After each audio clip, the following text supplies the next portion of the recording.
শিওন যখন সমুদ্রের গুহায় শুয়েছিল ঠিক তখনই ওর সামনে এফআই চলে আসে। শিওন এফআইকে দেখে ভীষণ খুশি হয়। এফআই বলে, আমি তোমার জন্য সেই রঙিন ঘাসটি নিয়ে এসেছি, এখন আর তোমাকে আমার কাছ থেকে কেউ কেড়ে নিতে পারবে না। এফআই বুঝতে পারে যে ও শিওনকে প্রচণ্ড ভালোবেসে ফেলেছে। শিওন তখন বলে, আমি তোমার জন্য একটা জিনিস বানিয়েছি। এটা বলে ওর হাতে একটা ব্রেসলেট পরিয়ে দেয়। তারপরে শিওন আবার অজ্ঞান হয়ে যায়। এফআই বলে, যতক্ষণ আমার দেহে প্রাণ আছে ততক্ষণ আমি তোমাকে বাঁচিয়ে রাখবো। এরপরে এফআই শিওনের আঙ্কেলের সঙ্গে গল্প করে। শিওনের আঙ্কেল বলে, যখন তুমি এখানে ছিলে না তখন সারাদিন ও বসে বসে ছবি আঁকতো আর কবিতা লিখতো আর তোমার কাছে চিঠি লিখতো। ও তোমার অনেক ছবিও এঁকেছে, আর সেই সমস্ত ছবিগুলো এফআই বসে বসে দেখতে লাগে আর কল্পনা করতে লাগে শিওন ঠিক কীভাবে ওর জন্য বসে বসে এই ছবিগুলো এঁকেছে। ও এফআইয়ের একটা ছবি এঁকে সেখানে লিখে রেখেছিল আমার স্ত্রী। এটা দেখে এফআইয়ের মনে একটা দোলাচল তৈরি হয়ে যায়। এফআই ওর হাতে একটা তুলি নিয়ে সোজা চলে আসে শিওনের কাছে। শিওন যেহেতু আবার অজ্ঞান হয়ে গিয়েছে তাই ও শিওনের মুখে চোখ এঁকে দেয় এবং এমনটা দেখানোর চেষ্টা করছিল যে শিওন জেগে আছে। আসলে ওর সহ্য হচ্ছে না শিওনকে এভাবে ঘুমাতে দেখে, আর ওর হাতেও কিছু লিখে দেয় এফআই। আর ওর দিকে মিষ্টি করে তাকিয়ে থেকে বলে, তুমি সব সময় আমার সাথেই আছো আর আমি তোমাকে সবসময় আমার সাথেই রাখবো। তারপরে সেই ব্রেসলেটটা নিয়ে নিজেই কি গবেষণা করতে লাগে। এদিকে আমরা লু ও ম্যানর মাস্টারকে দেখতে পাই। এ হলো আরও একটা সম্ভ্রান্ত পরিবারের লোক। লিশেং এর সঙ্গে দেখা করতে এসেছিল। আসলে এই লোকের মায়ের জন্মদিন আজ, আর এই লোক সমস্ত বড় বড় সম্ভ্রান্ত পরিবারের সবাইকে ইনভাইট করেছে তার মায়ের জন্মদিনে। আর লিশেং এর এখানে আসার একটা বিশেষ উদ্দেশ্য আছে, আর তা হলো এই ইনপেইকে ধরতে চায়, কারণ ও জানে ইনপেই আজকে এখানে আসবে। শিওনের যখন জ্ঞান ফেরে তখন ওকে সেই রঙিন ঘাসটাও খাইয়ে দেওয়া হয়। শিওন এখন অনেকটাই সুস্থ হয়ে গিয়েছে। শিওন তখন ওই সমুদ্রের পাড়ে একা একা হাঁটতে লাগে আর রৌদ্র স্নান করতে লাগে, কিন্তু এখানে শিওনের আর থাকতে ভালো লাগছে না। শিওন তখন ওর মাস্টারকে বলে, আমি আমার শহর জিয়াংকংয়ে একবার এফআইকে নিয়ে যেতে চাই, যে শহরে আমি বড় হয়েছি সেই শহর ওকে দেখাতে চাই। ওর মাস্টার বলে, তুমি কি এখানে থাকতে থাকতে বোর হয়ে যাচ্ছ? তোমার কি আর আমাদের ভালো লাগছে না? তখন শিওন বলে, সেটা নয়, কিন্তু আমি জানি না আমি কতদিন বাঁচবো, তাই আমি চাই যে জায়গাগুলো এফআই কখনো দেখেনি, যে খাবারগুলো এফআই কখনো খায়নি, সেই জায়গাগুলো আর সেই খাবারগুলো ওকে খাওয়াতে। এরপরে ওরা সেই সমুদ্র পাড়ি দিয়ে সোজা জিয়াংকংয়ে চলে আসে, আর এটাই হলো শিওনের হোমল্যান্ড। এখানে আসার পরে শিওন বলে, দেখে শহরটাকে খুব ঠান্ডা মনে হচ্ছে। শিওনকে এফআই জড়িয়ে ধরে বলে, এখন কি একটু উষ্ণ মনে হচ্ছে? শিওন বলে, বেটার। এরপরে ওরা ভিতরে আসে। এই শহরে মনে হচ্ছিল সবসময় ফেস্টিভ্যাল লেগেই থাকে। এরপরে ওরা একটা দোকানে আসে। এই দোকানে একটা ল্যান্টার্ন কিনে নেয় এফআই, আর সেটাকে দেয় শিওনের কাছে আর বলে, আমার তরফ থেকে এটা তোমার জন্য একটা গিফট। শিওন বলে, ল্যান্টার্ন? এফআই বলে, তুমি যদি আরও চাও তাহলে আমি তোমাকে আরও কিনে দিতে পারি। ইভেন তুমি যদি চাও এই দোকানটা, তাহলে তোমাকে আমি এই দোকানটাও কিনে দিতে পারি। শিওন হেসে বলে, তুমি আমার সঙ্গে থাকতে থাকতে আমার মতো ফ্লার্টিং শিখে গিয়েছ। এরপরে শিওন এখানকার বেস্ট ওয়াইন খাওয়ানোর জন্য নিয়ে আসে এফআইকে। ওরা একটা অনেক উঁচু মাচার উপরে বসেছিল। সেখানে শিওনের খুব ভালো লাগে, আর শিওন বলে, তুমি জানো আমার জীবনের সব থেকে বড় সৌন্দর্য কি? সেটা হলো শিমুর এবার পার হয়ে তোমার 48 শক্তিশালী সংগঠনে যাওয়া আর তোমার সঙ্গে দেখা হওয়া, কারণ তোমার সঙ্গে দেখা না হলে আমার জীবনটা এত সুন্দর হতো না। এফআই তখন শিওনের দিকে তাকিয়ে আর নিজেকে কন্ট্রোল করতে না পেরে শিওনকে একটা কিস করেই দেয়। শিওন তখন একদম অবাক হয়ে যায়। শিওনের তখন হঠাৎ খারাপও লাগে। এফআই কিসটা করেই পুনরায় ওয়াইন খেতে শুরু করে। শিওন তখন এফআইয়ের হাত ধরে বলে, আমি জানি না আমি কতদিন বাঁচবো, কিন্তু যতদিন আমি বাঁচি ততদিন আমি তোমার সাথে এভাবেই থাকতে চাই। তবে ওর এফআইয়ের জন্য কষ্ট হয়, কারণ ও যদি মরে যায় তাহলে এফআই কী করবে। কিন্তু সিরিয়াস মুহূর্ত আসার আগেই শিওন আবারও হেসে মুহূর্তটাকে সুন্দর করে দেয়। আর এভাবে ওরা অনেক সুন্দর একটা সময় জিয়াংকংয়ে পার করে। তারপরে ওরা অন্য একটা শহরের উদ্দেশ্যে রওনা হয়, যে শহরগুলোতে শিওন অনেক আগেই ঘুরতে চাইতো। এদিকে লিশেং এফআইয়ের উদ্দেশ্যে একটা চিঠিও পাঠিয়ে দিয়েছে। মূলত ও আজকে ইনপেইয়ের সঙ্গে এখানে ফাইট করতে চায়। ইনপেই সমস্ত পৃথিবীতে বিশৃঙ্খলা সৃষ্টি করছে দিশা গ্যাংয়ের পাশাপাশি, সেজন্যই ইনপেইকে ধরতে হলে এফআইকেও এখানে দরকার। এদিকে আমরা একজন আয়রন মাস্ক পরা লোককে দেখতে পাই। সাথে সাথে আরও 7 জন আয়রন মাস্ক পরা লোক এখানে হাজির হয়ে যায়। আসলে আয়রন মাস্ক পরা লোককে মারতে চেয়েছিল লু ম্যানর মাস্টার, কারণ এরা নাকি লু ম্যানরে অনেক বেশি অত্যাচার করছে। কিন্তু এতগুলো আয়রন মাস্ক পরা লোক দেখে ওই লোক অবাক হয়ে যায়, আর এই লোকগুলোর সঙ্গে তখন লিশেং ফাইট করে। ততক্ষণে এফআই এবং শিওনও এখানে চলে আসে, এমনকি মাদাম নিচাংও হেল্প করে এই লোকগুলোকে ধরার জন্য। কিন্তু আসল যে লোক, মানে আসল ইনপেই, সে কিন্তু ওইগুলোর ভিতরে ছিল না। আসল ইনপেইকে তো জঙ্গলে ধরে ফেলে অ্যাফেই। অ্যাফের সঙ্গে ইনপেইয়ের অনেক ভালো একটা ফাইট হয়। অ্যাফেই ইনপেইকে বলে, আমি তোমাকে আগেই বলেছি এই পৃথিবীতে বিশৃঙ্খলা করার চেষ্টা করবে না, তাহলে আমার হাত থেকে তোমাকে কেউ বাঁচাতে পারবে না।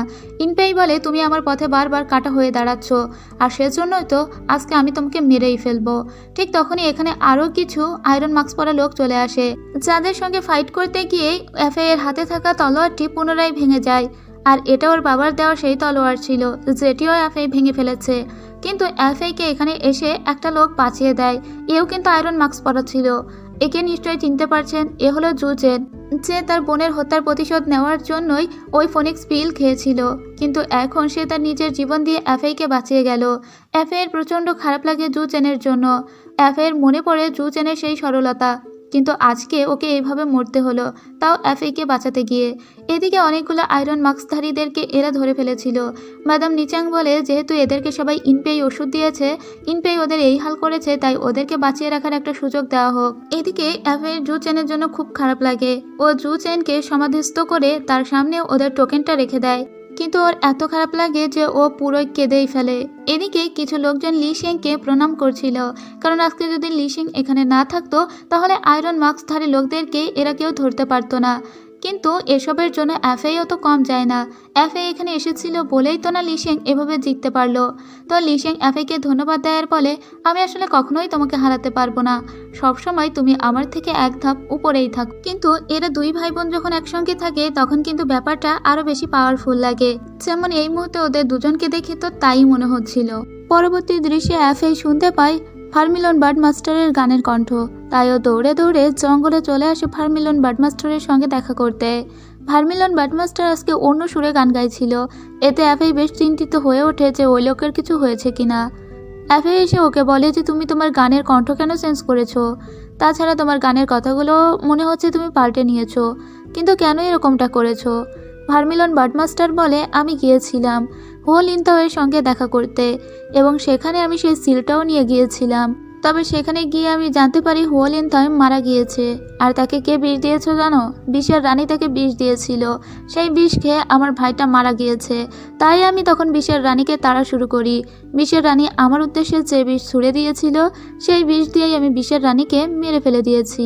তার মানে সেন্তিয়ানসুর এই ভয়ানক স্ত্রী অবশেষে মারা গেল। কিন্তু এখন এই সিলটা কি করবে ফার্মিলন বার্ডমাস্টার?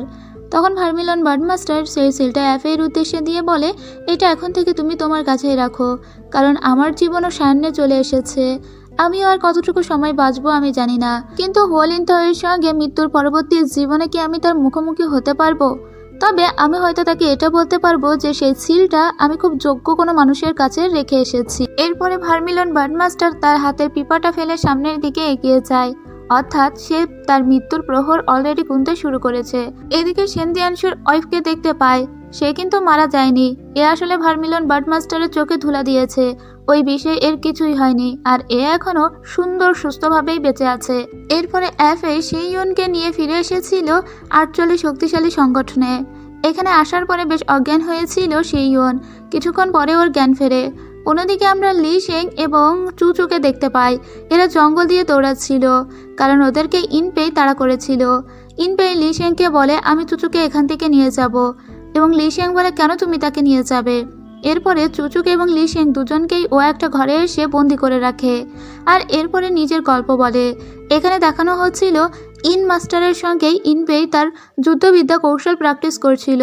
ঠিক তখনই এখানে ইনপেইকে খুঁজতে খুঁজতে আবার দিশার ছোট ভাই চলে আসে, মানে সেন্তিয়ানসুর ছোট ভাই। এখানে আসলে ও চুচুকে তুলে আনার একটা কারণ আছে। ও চুচু ম্যাডাম নিচাংয়ের কাছ থেকেই ইন পরিবারের কিছু কৌশল শিখেছিল, যেগুলো ছিল গোপন, মানে সিক্রেট কিছু কৌশল। সেগুলো জানার জন্যই মূলত ও চুচুকে তুলে এনেছিল ইনপেই। এদিকে সেন্তিয়ানসুর ছোট ভাইকে দেখা মাত্রই ও চুচুর মনে পড়ে সে এবং তার ভাই একদম ড্রামার শুরুতে যখন জঙ্গল দিয়ে যাচ্ছিল, তখন এই লোক তাদেরকে বারবার মারতে চেয়েছিল। দেখা মাত্রই ওর মাথা গরম হয়ে যায় আর বলে, এই আমার ভাইকে মেরেছে, আমার পুরো পরিবারকে মেরেছে, ওকে আমি মেরে ফেলতে চাই। ইনপেইও তো একে মারতে চায়।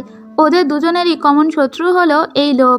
শুধু এদের দুইজনের নয়, এখানে লি শেং এর বাবাকেও হত্যা করেছে এই একচোখা। কিন্তু এই সময় একটা ফনিক্স পিল হাতে নিয়ে ইনপেই বলে, এটা যদি তুমি খাও তাহলে তোমার সমস্ত দুঃখ যন্ত্রণা ঘুচে যাবে, তুমি অসীম শক্তিশালী হয়ে উঠবে। একচোখা তখন ওই পিলটা খেয়ে নেয়। ওই পিলটা খাওয়ার পরে এই প্রথমে আরো কমজোর হয়ে যায়। এই টাইমে এরা তিনজন সিদ্ধান্ত নেয় যে ওই একচোখাকে মেরে দিবে। তখন ইনপেই বলে, ওকে কি তোমরা মারবে নাকি আমি মারবো? ঠিক আছে, তোমাদের মারতে হবে না, আমি ওকে মেরে ফেলছি। এটা বলে যখন ওকে মারতে যাবে ঠিক তখনই একচোখা বলে ওঠে, দাঁড়াও দাঁড়াও, আমি তোমার কি ক্ষতি করেছি? তুমি আমাকে কেন মারতে চাও? ইনপেই বলে, কারণ তুই আমার পুরো পরিবারকে মেরে ফেলেছিস, তুই আমার বাবাকে মেরেছিস, ইন মাস্টারকে মেরেছিস। তখন একচোখা বলে, কিন্তু তুমি তো ইন পরিবারের ছেলেই নও, তাহলে আমি কিভাবে তোমার বাবাকে মেরে ফেলতে পারি? এই কথা শুনে মাথা খারাপ হয়েছে ইনপেয়ের। ইনপেই বলে, তুই কি বললি? এদিকে লিশেং বলে, তুমি ওকে মেরে ফেলো, আমি গার্ড দিচ্ছি দিশার কোনো সৈন্যরা এদিকে আসছে কিনা। তাই ও জঙ্গলের মিডল বরাবর চলে আসে উচুচু এবং ইনপেইকে ওখানে রেখে। তখন এই একচোখা বলে, আসলে আমার একটা বন্ধু ছিল, যে বন্ধুটা ডাকাতি করত। তো একদিন রাস্তায় যখন সে ডাকাতি করে তখন তোমার বাবার সঙ্গে তার দেখা হয়, তোমার বাবাকে সে মেরে ফেলেছিল। এই কথা শোনা মাত্রই ইনপেই ওর গলা টিপে ধরে বলে, তুই মিথ্যা কথা বলবি না, এখন নিজেকে বাঁচানোর জন্য গল্প বানাচ্ছিস? একচোখা তখন বলে, আমি কোনো গল্প বানাচ্ছি না, আমার বন্ধুর হাতে তোমার বাবা মারা গিয়েছিল। ঠিক তখন ওখানে লি চেং এবং ম্যাডাম নিচাং দুজন উপস্থিত হয়েছিল। আর তখন তুমি অনেক ছোট্ট একটা বাচ্চা ছেলে ছিলে, তারাই তোমাকে উদ্ধার করেছিল, উদ্ধার করে তোমাকে ইন মাস্টারের কাছে দিয়েছিল দত্তক হিসাবে। আর তুমি ইন মাস্টারের দত্তক ছেলে, সেখান থেকে তোমার নাম হয়েছে ইনপেই। যদি বিশ্বাস না হয় ম্যাডাম নিচাংয়ের কাছে তুমি এটা শুনে দেখো। এরপরে ম্যাডাম নিচাং কোথায় আছে এটা জানার জন্য উচুচুকে কিডন্যাপ করে নেয় ইনপেই, আর এখান থেকে উচুচুকে নিয়ে চলে যায়। এবার লিশেং বলে, সব গড়বড় হয়ে গেল, কি হতে গিয়ে কি হলো। এদিকে একচোখা কিন্তু বেঁচে গিয়েছে এই যাত্রায়। এদিকে আমরা এফএকে বসে থাকতে দেখি। এফএর দিকে তখন একটা গিফট নিয়ে হাজির হয়ে যায় শিইয়ন। শিইয়ন বলে, তুমি তোমার তরবারিটা আবারও ভেঙে ফেলেছো, সেজন্য আমি তোমার জন্য আরো ফ্লেক্সিবল একটা তরবারি নিয়ে এসেছি। এই তরবারিটার নাম কি জানো? এটার নাম হলো ভোরের আলো, এবং এটা খুব দ্রুত ভাঙবে না। এফএ তরবারিটা খুলে বলে, এটা আমার ভীষণ পছন্দ হয়েছে, তোমাকে অনেক ধন্যবাদ। এরপরে ওকে জড়িয়ে ধরে আর বলে, তুমি আমার জন্য কত চিন্তা করো। আর এই কথা শুনে শিইয়ন হেসে দেয়। এদিকে আমরা উচুচুকে দেখতে পাই। উচুচুকে ম্যাডাম নিচাংয়ের কাছে নিয়ে এসেছিল ইনপেই, আর ম্যাডাম নিচাংয়ের কাছে পাঠিয়ে দেয় ওর জীবনের কাহিনী শোনার জন্য। আর ও বাহিরে থেকে আড়াল থেকেই শুনছিল এই গল্পগুলো। ম্যাডাম নিচাং বলে যে আসলে সত্যিই বলেছে একচোখা, ইনপেইকে আমরা কুড়িয়ে পেয়েছিলাম, ইনপেইয়ের বাবা ডাকাতদের হাতে মারা গিয়েছিল। বাচ্চা ছেলেটিকে আমরা কী করব, তাই আমরা ইন মাস্টারের কাছে দত্তক দিয়েছিলাম। ইনপেইয়ের গলায় একটা টোকেন ছিল যেখানে পেই নামটা লেখা ছিল, আর তাই তো আমরা ওর পেই নামটাও রেখে দিয়েছিলাম। সেই থেকেই তো ইনপেইয়ের নাম হয়েছে ইনপেই, এবং ইনপেই খুব ভালোভাবেই বড় হয়েছে। কিন্তু আজকে আমার খুবই খারাপ লাগছে যে ছেলেটিকে আমি বাঁচিয়েছিলাম সেই ছেলেটি এখন পৃথিবীতে তোলপাড় শুরু করেছে। যদি ওকে সেদিন না বাঁচাতাম তাহলে পৃথিবীর এই করুণ অবস্থা হতো না। তখন ইনপেই এখানে আসে আর বলে, আপনি সব মিথ্যা বলছেন। তখন ম্যাডাম নিচাং তার হাতে থাকা সেই টোকেনটি বের করে আর বলে, এটা তো মিথ্যা নয়। এটা বলে বাহিরের দিকে ওটা ছুড়ে দেয়। ইনপেই ওটা নেওয়ার জন্য বাহিরে যখন আসে ঠিক তখনই সেন্তিয়ানশুর ছোট ভাই অর্থাৎ একচোখা এখানে হাজির হয়ে গিয়েছে। একচোখা একে এসেই বলে, তোর ফনিক্স পিলের তো অনেক বেশি পাওয়ার দেখছি, এখন আমার গায়ে শুধু জোশ আর জোশ, এখন আমি তোকে মেরে ফেলবো। ঠিক তখনই এখানে চলে আসে এফএই। এফএই এখানে এসে ইনপেইকে বলে, তোমার ফনিক্স পিল আর আছে? তখন ইনপেই বলে, আর তো নেই, এবং লাস্ট যেটা ছিল সেটা আমি এই একচোখাকে দিয়েছি। আসলে ভার্মিলন বার্ডমাস্টার মারা যাওয়ার আগে এফএইকে বলে গিয়েছিল, যদি শিইয়নকে বাঁচাতে চাও তাহলে ওকে ফনিক্স পিল খাইয়ে দিও, ওই ফনিক্স পিল সমস্ত রকমের বিষকে ধ্বংস করে দিতে পারে। কিন্তু এখন তো আর কোনো ফনিক্স পিল ছিলই না, তাহলে ও কিভাবে শিইয়নকে বাঁচাবে? তো এখানে দুই পক্ষের ভিতরে যখন লড়াই হচ্ছিল তখন একচোখা এবং ইনপেই এরা দুজনেই মারা যায়। তবে ইনপেইয়ের মৃত্যুতে ফেই সহ সবার খুব খারাপ লাগে, কারণ ইনপেই ইচ্ছে করে এরকম খারাপ হয়নি, মূলত ওর পরিবারের প্রতিশোধ নিতে চেয়েছিল।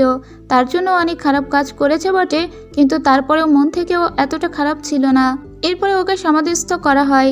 এখান থেকে ওরা যখন সবাই চলে যাচ্ছিল তখন একটা তরবারি ম্যাডাম নিচাং তুলে দেয় এফএইয়ের হাতে আর বলে, এখন থেকে এই তরবারিটা তোমার, এটাকে তুমি যত্ন করে নিজের কাছে রেখে দিও। এরপরে জঙ্গলের পথ ধরে ওরা হাঁটতে লাগে, আর ওরা চিন্তা করে যে ওরা সবাই একসঙ্গে 48 শক্তিশালী সংগঠনে ফিরে যাবে। এর আগে ওরা বিভিন্ন শহর আর একটু ঘুরে দেখে। এদিকে 48 শক্তিশালী সংগঠনে আগে থেকে লিল্যান এবং ইয়াংজিং চলে এসেছে। এরপরে যখন এরা 4 জন আসে তখন ওরা খুব খুশি হয়, কিন্তু এরা ভয় পাচ্ছিল যে লি রং এদেরকে কি না জানি বকাঝকা করে। কিন্তু লি রং এবার এদের উপর খুশি হয়েছিল। এফআই বলে আমি এবার কোনো ঝামেলা করিনি। লিসং বলে আমিও কোনো ঝামেলা করিনি। কিন্তু ওদের মা তখন বলে হ্যাঁ তোমরা ঝামেলা করনি, তাই দিশা গ্যাংয়ের সঙ্গে তোমাদের ঝগড়াঝাটি লেগেই থাকতো। তবে আমি তোমাদের দোষারোপ করছি না, তোমরা অনেক ভালো কাজই করেছো, কারণ সেন্তিয়ানসুর সব থেকে ইভিল ভাইটাকে তোমরা মেরে ফেলেছো। এরপরে ওরা ওদের সাথে নিয়ে আসা সেই 5টি টোকেন সবগুলোই দিয়ে দেয় ম্যাডাম লিরংয়ের কাছে। লিরং তখন বলে আমি তো ভাবতেই পারিনি 5 পরিবারের এই 5টি টোকেন আমার কাছে এসে অবশেষে ঠেকবে। যেহেতু এই 5টি টোকেন এখন শক্তিশালী সংগঠনে আছে, আর তার মানে দিশা গ্যাং চেষ্টা করবে অবশ্যই আমাদের 48 শক্তিশালী সংগঠনে হানা দেওয়ার, কারণ ওরা তো জানতেই পেরেছে তোমাদের কাছেই টোকেনগুলো আছে, তাই ওরা খুব সহজে আমাদের এখানে আক্রমণ করার চেষ্টা করবে।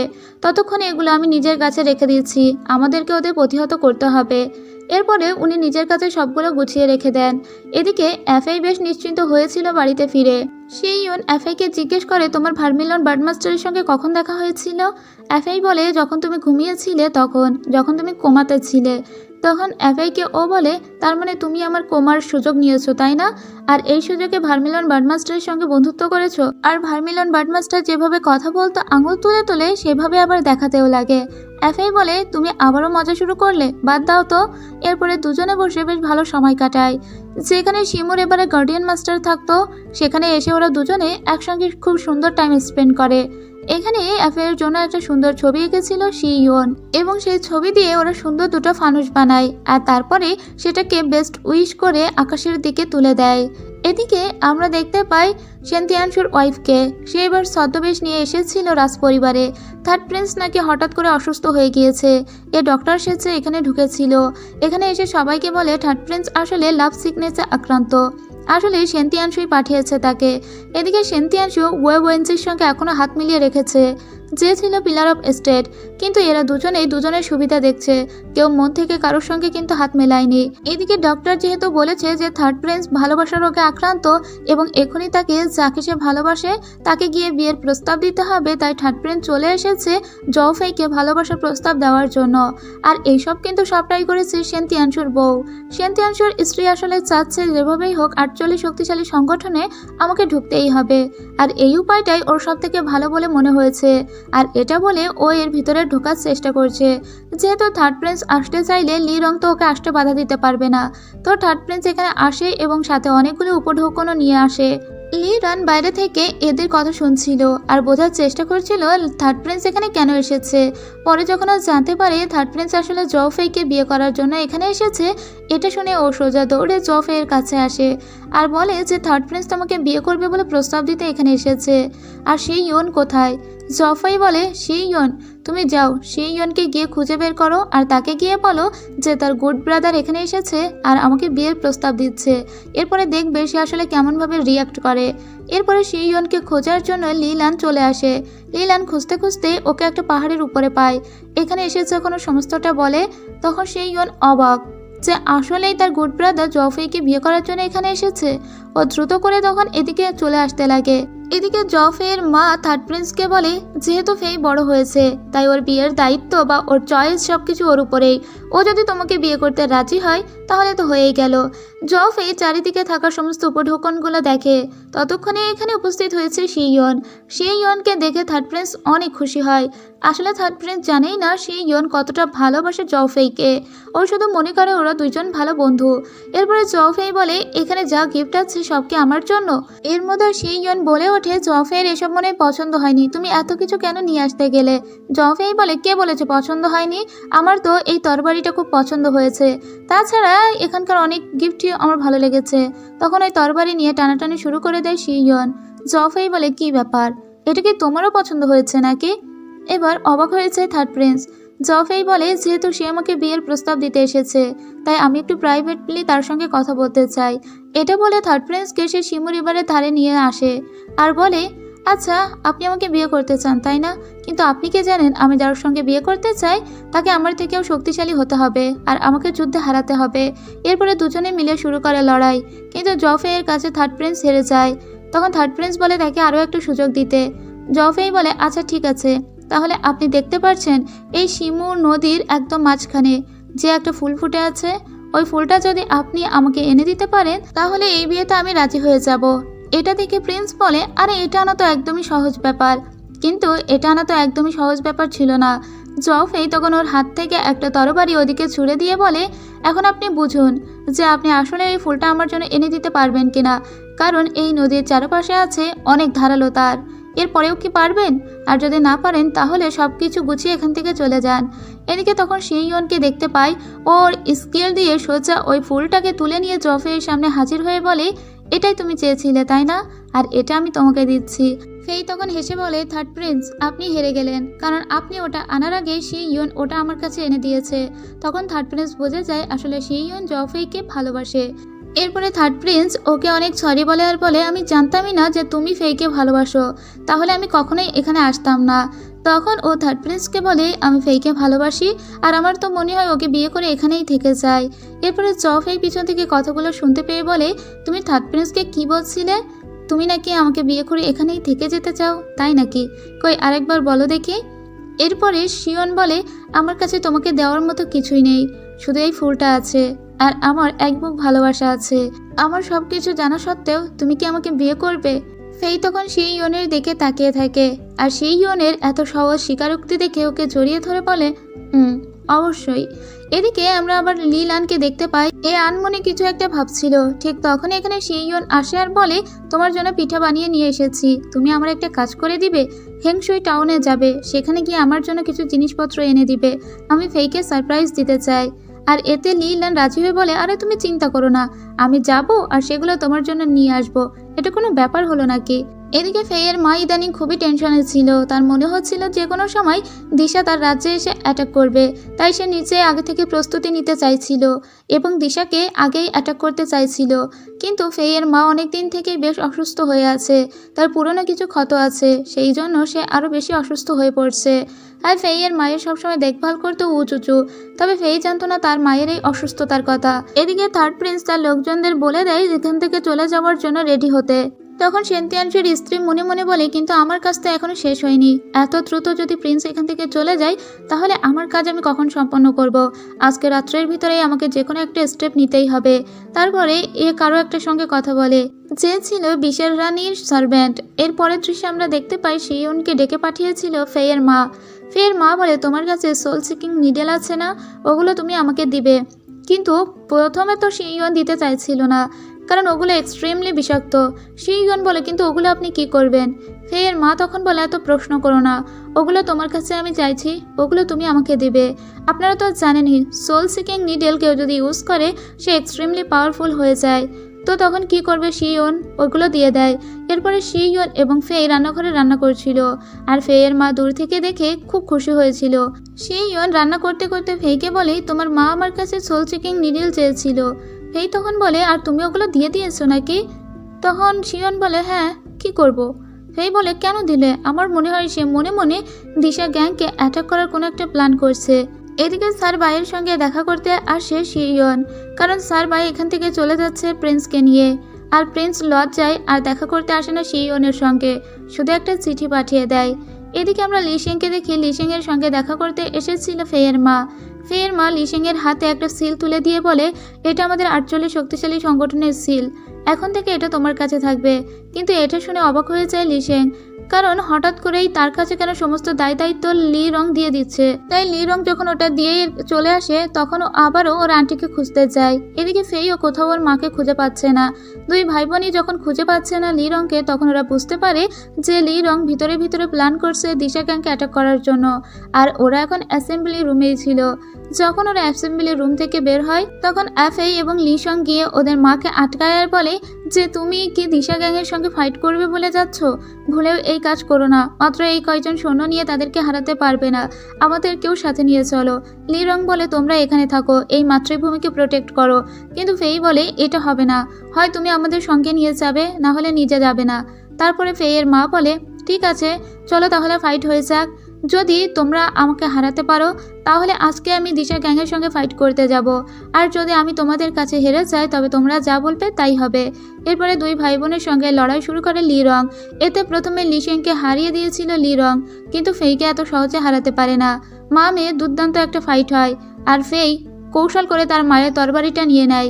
আর ফেইয়ের মা এটা দেখে বেশ খুশি হয়ে বলে, ফেই, তুমি বড় হয়ে গিয়েছো, আর আজকে তাই আমি যুদ্ধে যাচ্ছি না, কারণ আমি তোমাদের কাছে হেরে গিয়েছি। যাক, এ পর্যন্ত তবুও দুর্যোগ কিছুটা কমানো গেল। রাত্রেবেলায় ফেইয়ের মা রুমে এসে দেখছিল যে সমস্ত কিছু ঠিকঠাক আছে কিনা, সেই টোকেনগুলোও সব ঠিক আছে কিনা। ঠিক তখনই এখানে বিশ্বের রানী অর্থাৎ সেন্তুয়ানশুর স্ত্রী ভিতরে ঢুকে পড়ে। কিন্তু একে দেখা মাত্রই বেশ সন্দেহ হয়েছিল লি রঙের। লি রং তখন ওর মুখের মাস্কটি খুলে বলে, তুমি এখানে কি করছো?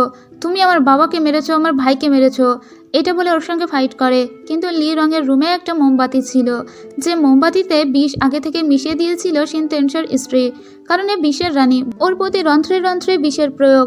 এখানে অনেক ফাইট চলে দুইজনের, কিন্তু ওখানে অনেক বিষাক্ত জিনিস থাকার কারণেই পেরে ওঠে না লি রং, আর ওখান থেকে সেই 5টি টোকেন চুরি করে নিয়ে চলে যায় সেন্তুয়ানশুর স্ত্রী। সাথে সাথে সবাই বুঝতে পারে যে কোনো একটা অঘটন ঘটে গিয়েছে, আর সবাই এখন চলে আসে লি রঙের কাছে। এসে দেখতে পায় লি রং প্রচণ্ড বিষে আক্রান্ত হয়ে তার ঠোঁট একদম কালো হয়ে আসছে। পুরো 48 শক্তিশালী সংগঠন তখন মারাত্মক চিন্তায় পড়ে যায়।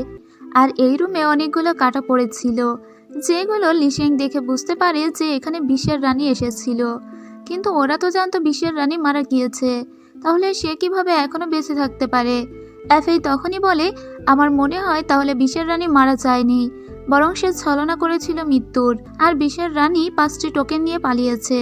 তাই ওরা সমস্ত জঙ্গলে আর্মিদের মোতায়েন করে দেয়। এদিকে বিশ্বের রানী বলে, এই রাতটি আমাদের একমাত্র উপায়, যদি আজকে রাত্রে আমরা পালাতে না পারি তাহলে এখান থেকে আর পালাতে পারবো না। এরপরে ওরা নিজেদের মতো করে এগোতে লাগে। এদিকে লিশেং এসেছিল অন্যান্য লোকজনদের কাছে খোঁজ নিতে।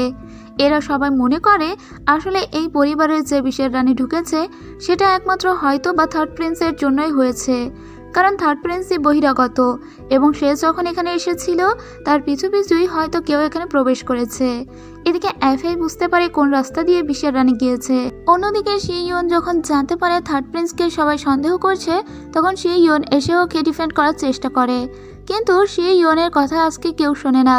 থার্ড প্রিন্সকে সবাই জিজ্ঞেস করে, তোমাদের সাথে যে 2জন ফিমেল এসেছিল তারা কোথায়? লিশেং এসে সমস্তই থামিয়ে দিয়ে বলে, এদেরকেও ধোকা দেওয়া হয়েছে। বিশ্বের রানী হয়তো থার্ড প্রিন্সকে ধোকা দিয়ে ডক্টর সেজে ঢুকেছিল, আর তারপরে আমাদের এলাকায় ঢুকেছে। তাই শুধু শুধু আমরা এখন থার্ড প্রিন্সকে দোষারোপ করতে পারি না। এবার এভাবে খুঁজতে খুঁজতে সকাল হয়ে গিয়েছিল। অন্যদিকে এফআই তখনও খুঁজে চলেছে বিশ্বের রানীকে, এবং ও সোজাসুজি বিশ্বের রানীকে খুঁজেও পেয়ে যায়। বিশ্বের রানী তখন এফআইকে বলে, তুমি কি আমাকে মেরে ফেলবে নাকি? তুমি যদি আমাকে মেরে ফেলো তাহলে তোমার মাকে বাঁচাতে পারবে না, কারণ তোমার মাকে আমি যে বিষ দিয়েছি সেই বিষের প্রতিষেধক একমাত্র আমিই জানি, আর তাছাড়া তুমি শি ইয়নকেও বাঁচাতে পারবে না। আর আমি তোমার কাছে এই টোকেনগুলো দিয়ে দিচ্ছি, তাই তুমি আমাকে এখান থেকে যেতে দাও। এবার এফআইও মনে মনে বিশ্বাস করে এই মহিলা হয়তো ওকে টোকেনগুলো দিবে, কিন্তু এই মহিলা ছিল ধূর্ত। টোকেনগুলো নিচে ফেলে দিয়ে এফআইয়ের দিকে বিষ ছুড়ে দিয়ে টোকেনগুলো নিয়ে পালিয়ে যায়। কিন্তু এফআইও তো কম যায় না। এফআই যখনই মহিলাকে আঘাত করতে যাচ্ছিল তখন মহিলার সার্ভেন্ট এসে ওকে বাঁচিয়ে দেয়, আর সার্ভেন্ট ওখানে মারা যায়। এদিকে লিশেং 48 শক্তিশালী সংগঠনের ভিতরের দিকটা সামলাচ্ছিল। এদিকে এফআইয়ের অবস্থা খুব খারাপ হয়ে গিয়েছে। সেই ইয়ন এফআইয়ের হাত থেকে বিষ বের করছিল একদম বাংলাদেশি সিনেম্যাটিক স্টাইলে। অন্যদিকে আমরা লিলানকে দেখতে পাই, একে একটা শহরে পাঠিয়েছিল শি ইয়ন, আপনাদের মনে আছে? ও সেই শহরেই এসেছে, কিন্তু এখান থেকে ও জানতে পারে দিশা গ্যাং ওদের এলাকায় অ্যাটাক করার চেষ্টা করছে। এজন্য ও সামনে একটা বৃদ্ধকে দেখে মনে করে এই বৃদ্ধ খুব সাধারণ একটা মানুষ। ও লিলান পিছন থেকে কিন্তু সেন্তিয়ানশুকেই ডাক দেয় আর বলে, আপনি এখানে এত রাত্রে কি করছেন? দিশা গ্যাংয়ের লোকজন চারিদিকে ঘিরে আছে, আপনাকে পেলে তো মেরে ফেলবে, আপনি বরং আমার সঙ্গে চলুন। এত রাত্রে এই বৃদ্ধ মানুষ এখানে থাকা ঠিক হবে না। আসলে লিলান তো ছিল খুবই সরল মনের একটি মেয়ে, তাই ও সেন্তিয়ানশুকে না জেনেই ভিতরে নিয়ে চলে আসে। এদিকে সেন্তিয়ানশুর মনে পড়ে তার ভাইয়ের কথা। তার কানা ভাই বলেছিল সেদিন যখন ম্যাপটা পুড়ে গিয়েছিল ওখানে 48 শক্তিশালী সংগঠনের একটি মেয়ে ছিল। সেন্তিয়ানশুর তখনই মনে পড়ে এটি হয়তো সেই মেয়ে। তাই সেন্তিয়ানশু এর সঙ্গে ভালো ব্যবহার করতে শুরু করে, এবং নিজে যে সেন্তিয়ানশু এটা কোনোভাবেই বুঝতে দেয় না, আর লিলান বেচারি এটা বুঝতেই পারে না। এদিকে রাত হয়ে গিয়েছিল আবার। জঙ্গলে তখনও এফআই এবং শি ইয়ন বসেছিল, কিন্তু আর তো বসে থাকলে হবে না। তারপরে ওরা শহরের দিকে আসতে লাগে। পরদিন সকালবেলা লিলান বুঝতে পারে গতদিন রাত্রে ও যাকে বাঁচিয়েছিল সে আসলে সেন্তিয়ানশু, এবং এখানে সেন্তিয়ানশুর ওই পর্যন্ত চলে এসেছে। এরা আজকে সবাই লিলানকে অ্যাটাক করে আর বলে, তুমি নিজেই খাল কেটে কুমির এনেছো। এদিকে এফএ এবং শিয়ন শহরের দিকে এসেছিল। ওরা দেখতে পায় 48 শক্তিশালী সংগঠনের আশেপাশের সবাই দিশার সৈন্য দিয়ে সেয়ে গেছে এবং দিশা গ্যাং খুব দ্রুতই তাদের এলাকায় অ্যাটাক করবে। এদিকে লিলানকে বারবার সেন্তিয়ানশু বলে, তুমি সেদিন ওই ম্যাপে কি কি দেখেছিলে তার সমস্তটাই এখন আমাকে এঁকে দেখাবে, এবং সেখানে কি কবিতা ছিল সেটাও যদি তুমি না দেখাও তাহলে তুমি এখান থেকে বেঁচে ফিরতে পারবে না। তখন লিলান আর কি করবে? লিলান এবার পড়ে গিয়েছে একদম জায়গা মতো। ও এবার লিখতে শুরু করে। এদিকে সেন্তিয়ানশুকে ধরার জন্য সবাই বাহিরে এসেছিল, তার মানে 48 শক্তিশালী সংগঠনের পাশের শহরে এসেছিল এবং সেন্তিয়ানশুকে বোকা বানানোর জন্য ওরা প্ল্যান করতে লাগে। এদিকে লিলান সমস্তটাই লিখে দিয়েছিল। ও যা কিছু জানতো এবং যে কবিতাটাও মুখস্থ করেছিল সেটাও লিখে দিয়েছিল। লিখে দেওয়ার পরপরই সেন্তিয়ানশুর স্ত্রী বলে লিলানকে মেরে ফেলে দিতে, কিন্তু সেন্তিয়ানশুর হয়তোবা কোথাও মায়া হয়েছিল। সেন্তিয়ানশু বলে, ওকে আমার মেরে কি বা লাভ, এমনিতেই তো ম্যাপে যা যা ছিল ও লিখেই দিয়েছে, তাই আমি ওকে মারতে চাইছি না, বরং ওকে আমি এখানে হোস্টেজ হিসেবে রেখে দিব। এদিকে লিলানকে যে এরা আটকে রেখেছে সেটা এফএ এবং শিয়ন জানতে পেরেছে।